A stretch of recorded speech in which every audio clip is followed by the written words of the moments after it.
We know that going into the holiday season, the Christmas season, so many of us are going to be stepping back into spaces, whether it's our hometowns or our family of origin, and we feel like we don't fit, whether it's fit their narrative of what they think of us, and we feel like we're a problem at times. And so today, we're going to be sharing a quote that Dr. Glenn and Phyllis's daughter said to them, and in a conversation that has just struck our team as such an identity issue and a way to help us frame our mindset as we are going into this season. But it can be applied far further than just the holiday season. Welcome to the Connection Codes podcast. This is the podcast where we break open the emotions that take us from being disconnected to connected in our relationships and in ourselves. I am your host, Tara Wages, and joining me is marriage and family therapist, clinical sexologist, Dr. Glenn Hill, and his incredible wife, Phyllis Hill. Together, they have founded the Connection Codes, which is the guide to human connection. And we're so glad you're here. Yes. Hello, world. Hi, friends. So, babe, I think we just have to start with you reading the quote that our middle daughter that great philosopher, Star shared. Elise. And her husband was with her, so I don't know who actually came up with it. I think she actually verbalized it first, but way to go, Taylor. The conversation was this very concept that he had felt, and I think it's true for so many of us, if not most of us, but he had felt so defective most of his life. And so then Star said, I always thought I was defective because I didn't fit into the box. I finally realized the box is defective. That was just gives me shivers and tears. What about that gives you shivers and tears? Like, what about that makes you feel emotional? My positioning is that there are 8 billion, thus as far as currently on the planet, 8 billion versions of humans. And my fear is that we have said, no, there's whatever, pick a number. There's 3 or there's 10 or and you have to be like that. And so much damage comes out of that, so that then people are like, well, I'm not like that, so there must be something wrong with me. And, Connection Codes protocol, we must feel heard. If not, we get louder and louder. And so then people get louder and louder. And they do some intense, crazy things. Of course, we judge the crazy thing they did, the detrimental behavior, which I get that. I'm not agreeing or condoning. But the problem is what led to that detrimental behavior. And I think how many lives have been damaged because we were trying and I'm talking about societally, although there are individuals that we are trying to force them to fit in the box. We know, we have already decided you need to behave this way, you need to function like this, and if you don't, then we label you, we pathologize you, we judge you, and I think that's the power of the ooh. So somebody presents something that doesn't fit, and I'm not talking about being a serial killer here, I'm just talking about not being in the norm, and the norm is simply 51%. 49% of the people don't fit in to the norm. So in any one area, and to be able to just ooh people and go, oh, wow, okay, all right, I hear you. So that's what happens with you there. Well, I'll be darned. That's different than what I experience, but it doesn't make it wrong. It's just different than what I and 51% of the population experience. Yeah, I think that's so interesting because you say, 51% is the norm. And I know that you would agree with this, that in reality, even that 51% is not the norm. Yeah. Most of them are probably just hiding the thing that would not fit into the category of what the world has deemed as norm. You sharing that, it takes me back to an experience that I had in college. I finally, my senior year, after being begged and begged and begged to rush a sorority, agreed to do it my senior year. And at this point now, I'm on the other side of rush. And so I'm rushing these girls walking in the door. And there is no place on earth, I don't feel like, that there is not a bigger definition of what they consider norm. Like what box you're supposed to fit in and what you're supposed to look like. Wow. And I really didn't fit into that box very well. I was more of the artsy, hippie style person. And I remember watching these girls walk in the room and seeing one come in that looked artsy and me knowing, oh, that's my girl. they're going to assign me that girl to talk to because I'm the artsy girl, and no one is going to speak to us the rest of the time because they don't want her in. They didn't want her in, and they would give her to me because she didn't fit their definition of norm. And so we as a society have even created all of these sectors of life and defined what we think someone is supposed to look like, act like, be like, sing like. And when they don't, we ostracize them, which then creates so much loneliness in their life and makes them question then every other box that they're supposed to fit in. Yeah, we've definitely done this in our faith-based communities for centuries. This is not a new development, but we also do it in the secular world. I am a licensed therapist. We use the DSM. The DSM is incredibly pathologizing. I believe there are some good things that have come out of the DSM, understanding humanity, understanding struggles. I don't think people know what that is. Can you explain what that is? The Diagnostic and Statistical Manual. It's like a 1,200-page book that you should never bother reading. But it's just the labeling of humans, whatever, OCD, bipolar, psychotic, neurotic, schizophrenic, whatever. And we label people and we pathologize them. And if you've done the Foundations course, which if you hadn't, give yourself that for Christmas. Because in the relationship science videos, we talk about that. Psychological disorders, which I don't even like that term, but they don't exist in a category. They're on a spectrum. And everybody's on spectrums of various ones. So it's not that you're psychotic or you're not. No, all of us deal with a psychosis at some point in some situation in life. It's not that you're OCD or you're not. Well, all of us deal with OCD on some level. 0 to 100, it might be a 5, but yeah, all of us do. So if we take it out of pathology to go, oh, okay, so that's what happens with you. I'll be darned. So that's a big thing for you. Like I look at you and the cord on your headphone is twisted. That's a pain point for me. It's not for you. Well, who's right and who's wrong? Well, obviously I'm right because that should be straight. Well, no. It's not a pain point for you. It is for me. And you can pathologize me and go, well, Glenn, you have some issues. Well, okay, sure, I do. But that's just my experience. That's what happens for me in the moment, which, of course, sorry, I'm going awry here, but, the first numerous years of our marriage, it drove Phyllis nuts because she didn't know what to do with this poor guy that was always triggered. I mean, and I say always, we never say always with human behavior. I was always triggered because life is not perfect and cords do get twisted and things do get knocked off, a straight line, and then it's overwhelming for me. And she didn't know what to do. So she was exhausted because she was always trying to stay 10 feet ahead of me to fix everything, which is not possible. I'm thinking as I'm sitting here, even in the first few minutes of this conversation, that this is, I feel some fear that this is a tricky conversation to have because I'm already thinking who all listens to our podcast. So where my mind is going is back to our families of origin. Yeah. And of course we work with a lot of families. We work with a lot of couples who have children, and we hear a lot of stories. And I can talk about, though, just my family of origin or Glenn's family of origin, and even what he just now shared with his challenges in obsessive compulsive disorder, and how as a child, it's like your siblings, everything had to be in order. And you had certain toys, that you would always line up perfectly, or your bed, you made it perfectly. And your siblings would come in purposefully and knock over your things to disorder them, or they would, pull your sheet on or your blanket just to out of unkindness. I mean, just because they didn't like your order. And well, and I was just not because they didn't like it. They just didn't care, and they just thought I was whatever,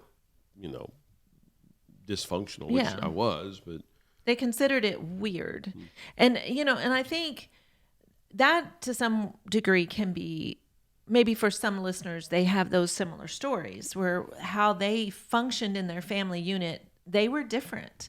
And, it's interesting, even Tira, you talking about college, and you labeled yourself artsy hippie. Yeah. And that obviously was not the norm. Right. And so you stood out, and that was kind of considered almost like not acceptable. And I just think about, so slowing it down, especially for our listeners, because a lot of you are in families. And I think to go back to even this time of year where you mentioned that we go back to hometowns, we go back to into our family units. And I read something just yesterday, and it was referencing Hallmark movies, and that we see that, and it's always this happy time, like, oh, that's so beautiful, the family's together and they're making gingerbread houses and it looks so beautiful and fun and easy. And so we almost think that's what's normal. Right. And yet it's not. It's not. It's not what so many of us have. And Right. yet we feel like we're the broken ones because that's obviously normal. And we also don't think we have a choice. Like we have to go back and we have to be at, Aunt Sally's house for the holidays because that's what's always done for the past 20 years or whatever. And it's so difficult. I mean, over the years, I just think we have shared with so many, and so many have shared with us. And it's like, I just know for some people, it takes about 2 months to just recover from the holidays because of the family dynamics. And it's like you kind of lose and forget who you are when you go back into those spaces, and you're so judged. Right. And it is, to me, really challenging to be able to, you mentioned the word identity. Like for many of us, we lose identity when we go back into those spaces. And, I think of the word just judgment, that there's a lot of judging. Right. And even if you are a family unit, a mom and a dad, and you have several children, I think often in parenting, we think our children should all be the same. Yeah. They should look the same. Right. They should dress the way we want them to dress. They should have hairstyles that we prefer. They should choose sports that we're interested in. Yeah. And the list is endless. And then you get a child that at some point wants their own way, wants to be different. Yeah. And I know we were working with a family that they are pastors. And so even in that box, you have a certain expectation. Your children are expected to behave. Right. And they have quite a few children. And one of them, at an early age, really started going way off the beaten path of their beliefs and their morality beliefs and all these things. And they had to choose in that moment, do we lose this relationship forever? Or do we stay connected? Right. And thankfully, they're mega connection coders, and they chose connection. Right. Is it painful? Absolutely. Yeah. When you see your child going off into parts of his story that are painful and they're going to cause damage, how do you stay connected without judging, without condemning? It's been a beautiful journey to watch them hang on to connection. And to make space for the child that is different, that's choosing different. Well, but is different based on their own perceived idea of what it's supposed to be. And that's what I was saying earlier is really we are all different. For us to say, well, you're choosing a path that's different, it's just different than my path. It doesn't make you different. Well, I think though sometimes especially as a parent, when you see your child deciding, to get into drugs, you go, man, this is not going to lead you down a good road. I would say buddy. it's painful. It is but not painful. necessarily labeling them as different. Right. And so I think that is a big distinction that we even can make within our homes. That I had lunch with a mom yesterday, and it was so refreshing. Our kids are about the same age. She has 5 of them though. And she said, my husband and I tease that we were just trying to see how many different personalities we could make. We just wanted to see how many different personalities, because each of them are so completely different and unique. And I can see that in my own family. So I enjoyed hearing her say that. And we have these expectations. Oh, and what I had said to her is, we think as parents that we get to tell our kids who they're going to be. Like, oh, I'm going to have quote unquote good kids, and they're all going to be athletic, and they're all going to, or be artsy musicians. Like, we all think that I can tell them, like, no, you're going to be a girly girl. I do not have a girly girl in my house, and that was very shocking to me. And I thought that I was going to be able to influence that. No, man, that kid came out who she is for a lot of ways. And yeah, there are different influences that impact her, but she is who she is. And so I think that we can look at each other and through the emotion of like, oh, this is a painful path. But when we look at our sibling, we're like, you're different because you're making these decisions that feel hard to us. That's where we create the division. Yeah. Well, and I think, it's interesting. I think this is where my fear kicks in, but we've been around a lot of our families in the last few months, and it's just interesting how now some of the younger generations are coming to visit us and stay with us, and so we just listen a lot. Like, we hear their stories, and it is where you go, oh, you've been traveling, you've been visiting different family members, and so many of the stories that they are sharing really goes back to the judgment piece. Yeah. Like, you're not acceptable because you're different. And I mean, I think back over my life, and I think, I don't know if this started as a teenager. I really do think that I felt strongly this way when my 20s, that tattoos were wrong. So I don't know where that came from. Yeah. But it's like when that is almost kind of a bedrock of belief. And then all of a sudden, like, I don't know that not all of our kids, I think 3 of our 4 kids have tattoos. And it seems like now everywhere I turn, especially the younger generation, they have tattoos. And it's like, wow, it's like you get into that space and you go, I need to really examine my own judgment on that, my own belief system on that. Yeah. Like, where did that come from? And I may still conclude that I personally am not interested in having one, but that doesn't mean that there's something bad or wrong with them for having it. Yeah. And, I think I mentioned tattoos because I think that's probably the most, the least dangerous topic to bring up. And it is still touchy. For some people, I'm sure it is. It is. But I just think there's so many things where you may not agree, but it's like that whole judgment thing just destroys connection. Totally. And, most recently we had a couple of nephews come to visit. We had so much fun with them. But it's like you hear stories and you see their life choices and where they are. And I'm so thankful that they felt so welcomed in our home. Right. And felt loved, and they weren't in a hurry to leave. And, it was just like, I'm so thankful that we can create that kind of space. Right. But the way you create that kind of space is that you value connection over judgment. And, it's like, it is. And I think too, like, Glenn is so great at having such awesome conversations.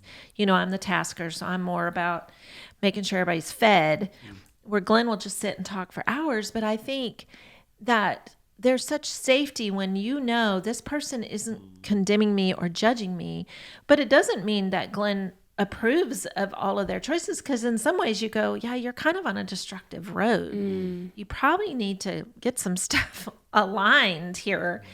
And they know they're on a destructive road. Yeah. And when they feel safe with you, it's like they're able to go, yeah, I'm stuck. Like, I'm stuck, and I'm so afraid of what to do next. And I told Glenn this so many times. I said, I'm just so proud of you and so thankful that I know when we open our home up to people, they're going to be loved well. Right. And there's not going to be the judgment.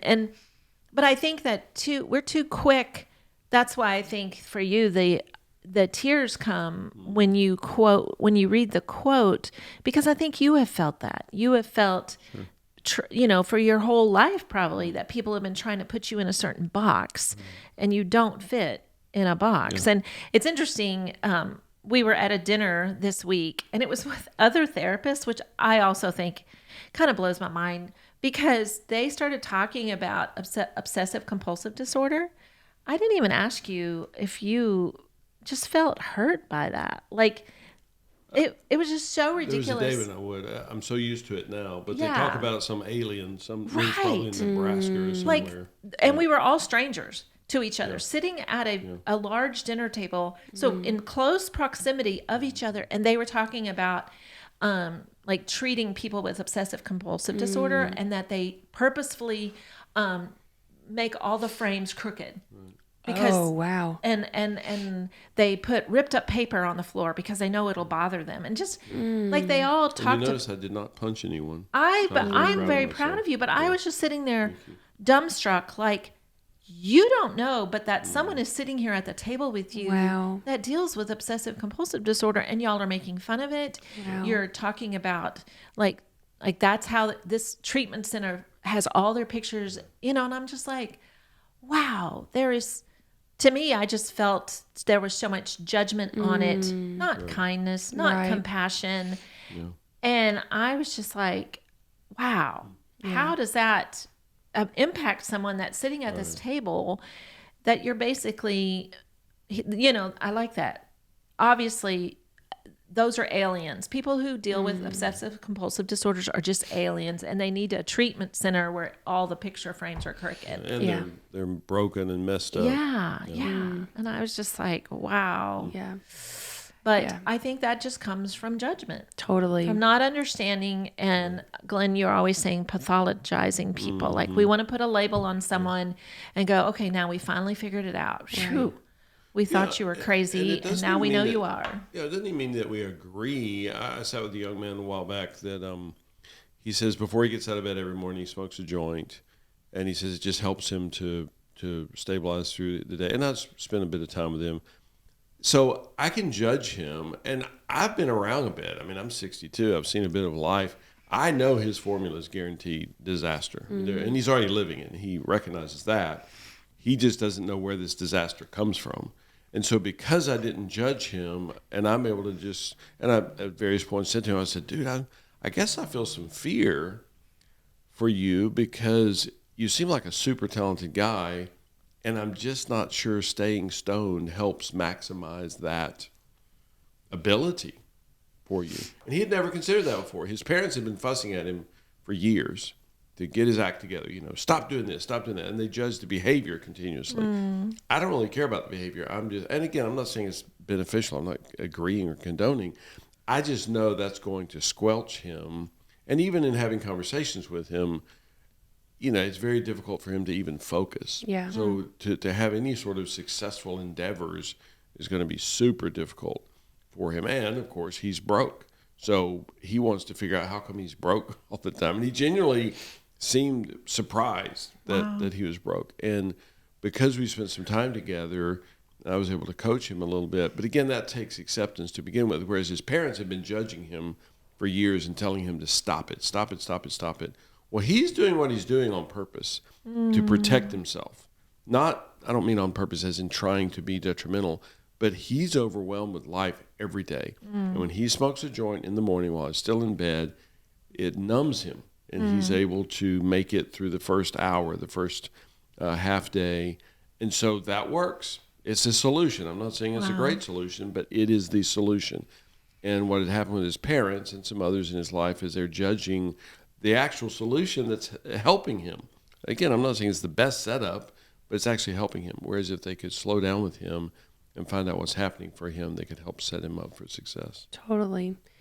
Yeah, I think that there is this huge judgment layer of it when we go back to our homes or our hometown or we're in groups, especially with people we've spent a lot of time with, that we can easily feel judged by them. And I also think about other boxes that we can feel that we're put in, especially going back to our families of origin. And sometimes it's a box that we created when we were 10 years old. like we fit this specific personality profile, or we made these specific decisions. Maybe we were the wild kid. And then you grow up and you become an adult, and you're no longer, quote unquote, the wild kid, but your family of origin still views you as that same person that you were 20, 30, 5 years ago.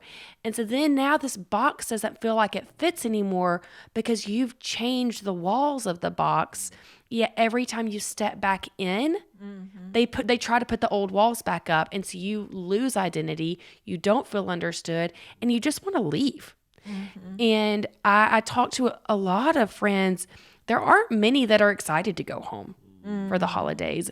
In fact, we just wrapped up Thanksgiving, and I was talking to a friend after who traveled to be with their mom for the holidays. He was like, I tried to spend as little time at her house as possible. So I just kept making appointments with all these other people and having lunches and doing all these things. And it's because we don't feel like we fit where we go. I mean, that's one of the reasons. Or there's pain in the space that we're in. So if we can create those atmospheres where we can show up as our authentic self, who we are today, even in the season, and if someone is coming against you or trying to put you into an old box, like, I think you should correct them and be like, yeah, that was 10-year-old me. Yeah, this is who I am today. And I think that just the more and more that we show people that the walls of our boxes have changed, they need to catch up. And also in this conversation, I keep thinking, how are we showing up in our own family? And so if if many of us are dreading coming home, well, they're coming home to me. We're all playing a role in who these people are all coming home to. So am I still treating my sister the way I did when we were 10 years old? Am I judging my brother's actions for the life choices that he has made? How am I showing up to create this atmosphere of safety for those people in my family of origin? And I think that both of those things live side by side when we think about going home for the holidays. Well, and I do think it is kind of, I think we've laid out the problem. So I think it's really good to talk about just, how do I show up in that space? I do want to be around family. So how do I show up? And I do think, and that's one of the things I love about the connection codes, and I've actually been able to do this with my own family of origin. I'm the youngest of 8. I've mentioned that many times. My oldest sister has already passed away, so there's 7 of us now. But I've been able to have the conversations where I can say, I lose identity when I'm with you. And that is not a common term. So often it leads to, what does that mean? Which then gives the opportunity to say the definition of that, and that I don't feel that I'm good enough for you. And I had this conversation with one of my sisters. She's 17 years older than I am. And it was a really good conversation. And she realized in that conversation and in thinking about it that she passed judgment on me when I was 17. And she has lived based on that judgment all these years. And it was very, I don't know the word I would put on it. It was really good for me to hear that. There's been many years lost because I was 17 a long time ago. So you kind of go, for 40 plus years, you've kind of lost that relationship because there was judgment made up against you when you were 17. It's like, So it's not that, now we have this great relationship. Right. I mean, there's not a lot there, but it was such a great conversation because it came from me being honest, right? From me saying, I feel a lot of pain and I feel a loss of identity. And then to discover that was really helpful, I think, for both of us. I think it was for her and for I to know where this all started. I think it's me. I think in that sentence, I say me, not I. But it is interesting, and then, this is way pre-connection codes for us, but to think, if your sister had come to you, whatever, a week, 2 weeks, 3 weeks, a month after the event had happened in your life and said the three phrases, she said, "Hey, I just wanted to catch up. What happened for you in that? Fill me in with what I'm missing." Oh my gosh, we just changed the world for this relationship forever. And instead, literally over 4 decades later, and I don't know that she was even following your energy in that. She just said, "Well, I just want to let you know that I judged No, I you." think she was. I think she was following my energy in that conversation. I mean, I felt very heard and seen, and Right. like, Yeah. and she expressed a lot of sadness that she had made that. Wow. Not just that she had made the judgment, but that she'd held on to it for 40 years. Right. And so. But I think for those, that are about to travel and to go be with family, I love what you said, Tira. I think that's super powerful to question, how do I show up in that space? Am I still treating my siblings the way I always have, or my parents? Or am I changing that? Am I even saying, hey, I feel some guilt about some things and I just want to share that with you? Yeah. And I think that vulnerability and authenticity is really powerful, and it's not always received. Right. So let's be clear on that. I mean, there's moments that is painful, and but often, especially if there's multiple people, one person will really hear that vulnerability and receive it, and then come to you even in private and go, "Can we talk about that some more?" Because that really was important to me, and that meant a lot to me that you talked about your guilt and your shame from some of the stuff in our teenage years. Yeah, and I think there's so much power in the third phrase to be able to say to whoever it is, but to be able to go to someone and say, "I think I might have missed something with you. Could you catch me up on what happened for you?" I'm just amazed that the three phrases virtually always, I don't like saying always, virtually always set you back on track, at least towards connection. And for me to be able to say to someone, "I think I missed something an hour ago, last week, last month, last year, 10 years ago, 40 years ago. Could you catch me up on what I missed with what happened for you?" And you're literally back on track towards connection. Totally. Amazing to me.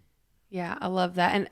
And I also think about when you're in that space as well, because some of it, there's different things that can add to your pain. Some of it is the loss of identity, of people viewing you in an identity that you don't associate with either anymore or you never even did. They view you in a way that you don't see your own self, and that's really painful.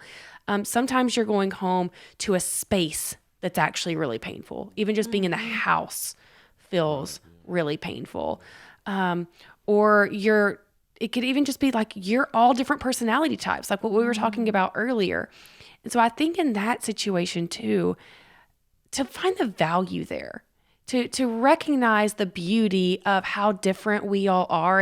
And one of the biggest things that we teach at the Connection Codes is the phrase of like, get curious with each other. And when we can get curious with our other family members about themselves and ask them, well, what is happening for you? Why do you believe that? Because we all know trigger topics are going to come up over the 2 hours or 2 days that you're there. It's going to be politics or religion or what you've decided to do with your life or some previous past event. Like there are going to be those moments that feel very triggering inside of our body. And so when we do that, when we can slow ourselves down and get curious about the other person, which I am talking to myself right now, just so you know. My mother is listening. Mama, I'm working really hard on this myself. When we can slow down and get curious about each other, it creates the connection of what you were describing earlier. And when we can connect even through our quote unquote differences, that creates a home that people want to come back to. Yep. So if you want to have a family of origin, if you're the parents listening and you have grown children or now you have in-laws and grandkids and all these spaces and you want a home that they want to come to for the holidays, I think the best way you can achieve that is getting curious about your kids and realizing that they've taken a path that may be different than the path you envisioned, or their personality has evolved over time, or their views have evolved. And when you get curious about them, that's what makes them want to come to you. That's what makes them want to connect with you and have a house filled at the holidays where we're learning about each other. I've always said that I think that God created the system of family to teach us how to get along with people that are different than us. I've always thought that. And I don't think we're doing a great job, like I don't think that we're actually getting along with the people that are different from us. I think that's our training ground for future relationships and workplace and all the other relationships we're going to encounter. And I do think there's a lot of value in learning to love, show up in love for these people while also guarding and protecting yourself and knowing, okay, I had this beautiful conversation with my sister and that felt really healing, but that doesn't mean I have to be your best friend. Right. Knowing when the space actually, they're not going to receive that curiosity and they're not going to meet you there, creating that boundary for yourself. Yeah. Well, and one thing too, I think often at holidays, there's a lot of tradition. Oh, yeah. And I think you've got to be willing to let go of some of the traditions and to make space for new traditions, to make space, and I think because there can be right off the bat some really hurtful things if you're not willing. And I think curiosity brings that to the table. Like, I feel like even being aware of what people are able to eat and be willing to go, hey, we've got a lot of gluten-free coming this holiday. So what can we have on hand that can be good for the gluten-free kids or grandkids or, the in-law that's coming in that's gluten-free, instead of going, well, no, I've always fixed this and I'm always going to fix this, and having no flexibility. Yeah. I think it's that curiosity of what is best for the family. And I think I've shared this in another podcast. As our family continues to grow and our grandkids get older, we are having to be more flexible with even the day that we celebrate Christmas. And so this year, for the very first year ever, we're celebrating on the 27th. Yeah. And I want to make sure I'm processing the loneliness in that, but not putting this cloud or stuffing it and then showing up in the space like, well, I don't like that it's on the 27th, but being able to be flexible. And, we're already talking that, we've had 2 new grandbabies. So we were already planning the menu for the 27th, and we're like, well, let's take those 2 families out of the planning of the food because they've just had babies. So the rest of us can do it. And let's make it very flow, like go with the flow and easy. And I think that for a lot of families, you've got to show up in that space, being willing to change some of the traditions. Whose house is it going to be at? It's not any longer at ours, where that used to always be the place. And just having that flexibility and being willing to bend or to change, to bless the group as a whole, I think is super important. And it doesn't mean there won't be pain in that. Right. You process that. Just process pain. the pain. And, wrapping this up, I would just really encourage people, number one, use the 3 phrases 50 times a day. Who knows? 100 times a day. And Say 'em. literally, what? Say them the again. 3. Oh, ooh, what's happening? I missed it.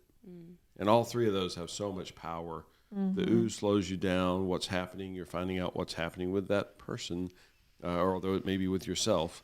And then the I missed it, to just being able to convey to people, oh, shoot, well, I missed that. Well, I'll be darned. Okay. Now, I get what made it a painful experience for you, because I totally missed that mattered to you. That doesn't mean you're evil or bad or wrong or stupid. It just means you missed it. You didn't know that was going to be a pain experience for the other. But then also to do the core emotion wheel, which I get it, for some people that would be weird. Just try it. I kid you not. Just try it.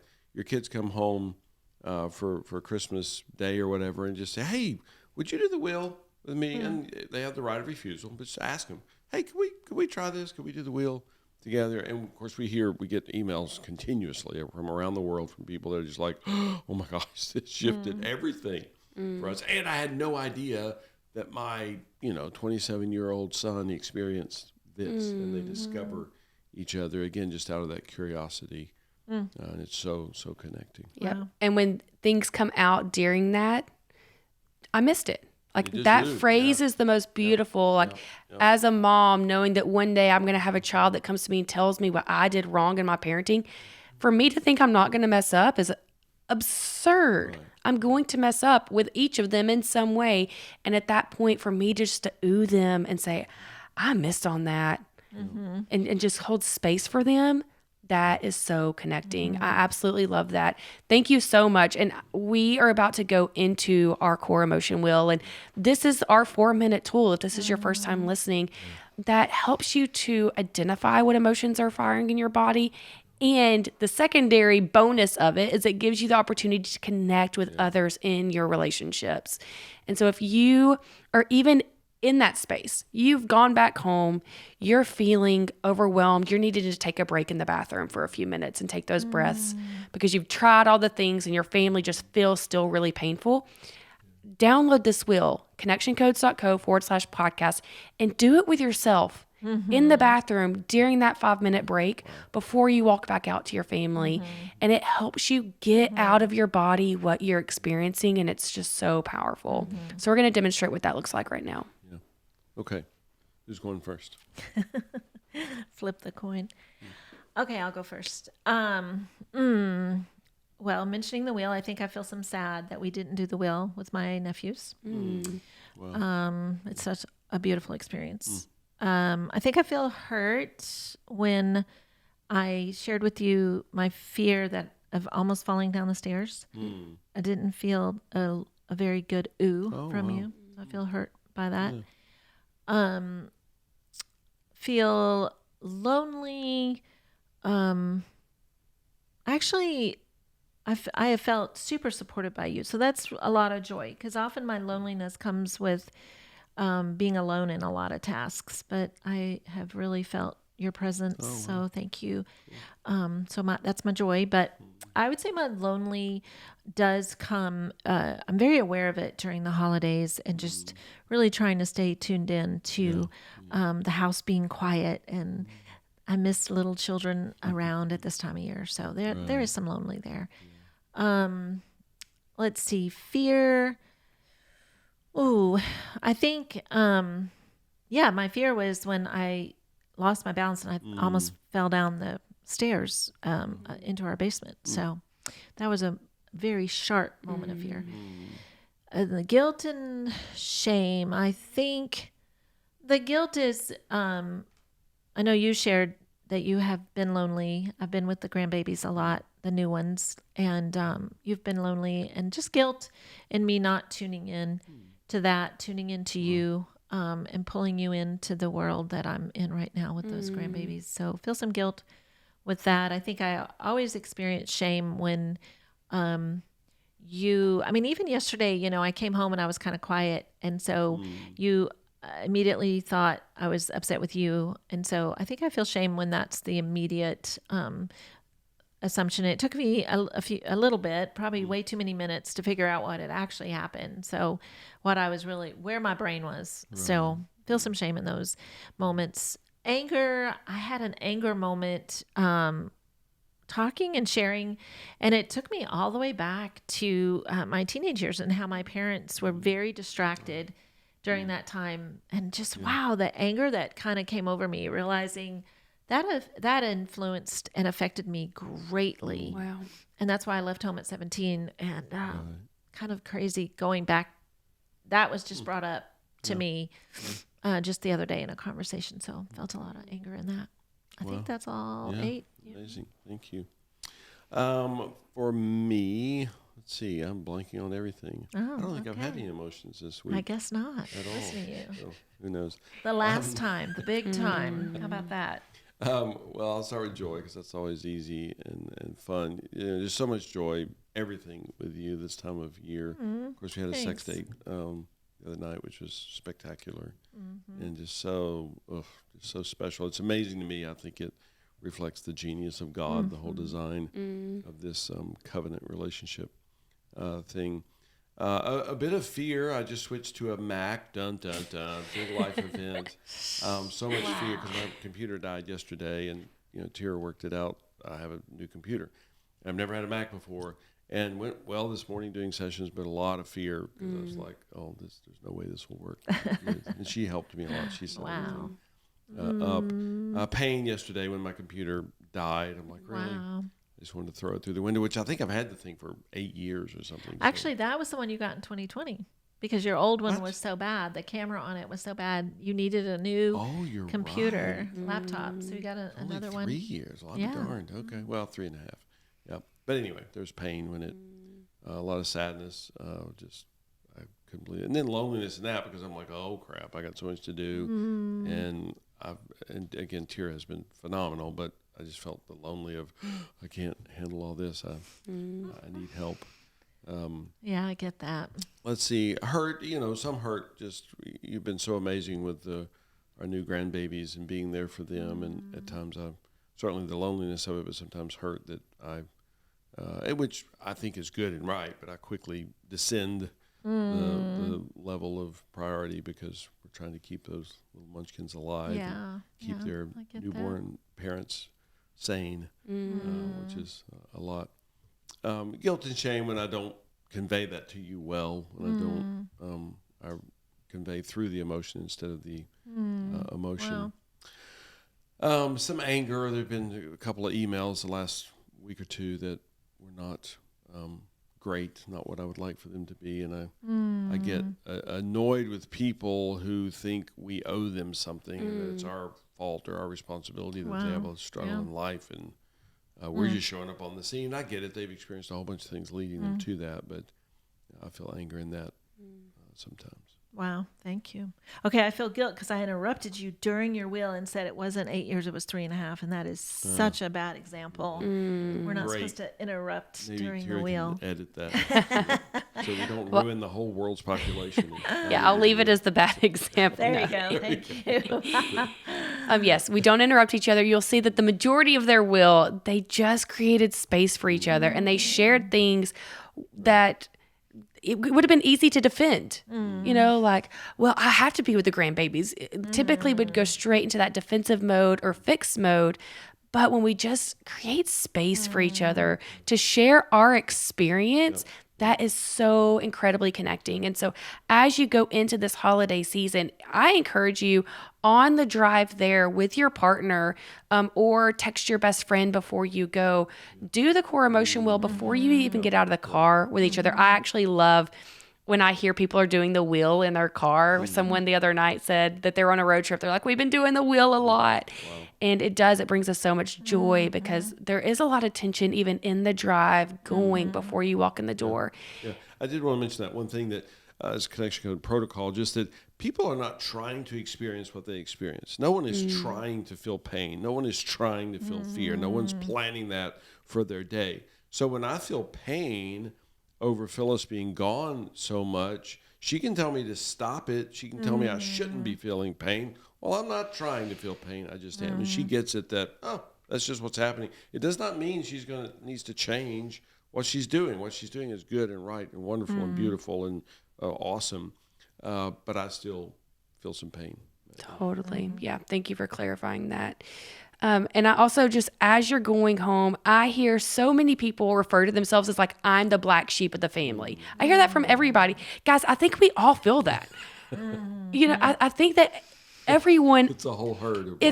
We're all black sheep. And so I think that if we can even walk into our family of origin, instead of focusing on like, well, I'm the black sheep, be like, you feel like a black sheep too. I think it just creates so much compassion and empathy for us. And it helps soften that gap between us and our parents or our siblings. And we all have our own stories that we're walking in the door with. And when we can get curious about those stories and hold space for each other, that is how we can function in a household of people that live connected. So again, I encourage you to download our core emotion wheel for free. So you can do it in your car. You can do it in that bathroom when you need space. You can do it with your children. And it is completely free on our website currently at connectioncodes.co/podcast.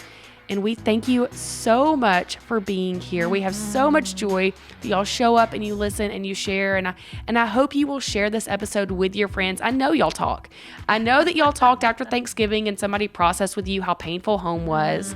So your friend that you talked to that said that, send them this episode so that they can prep for Christmas and not feel that same type of pain in the same way. They can process it with you. So we do all of this because you need this. You deserve this. So let's do this. Let's do this.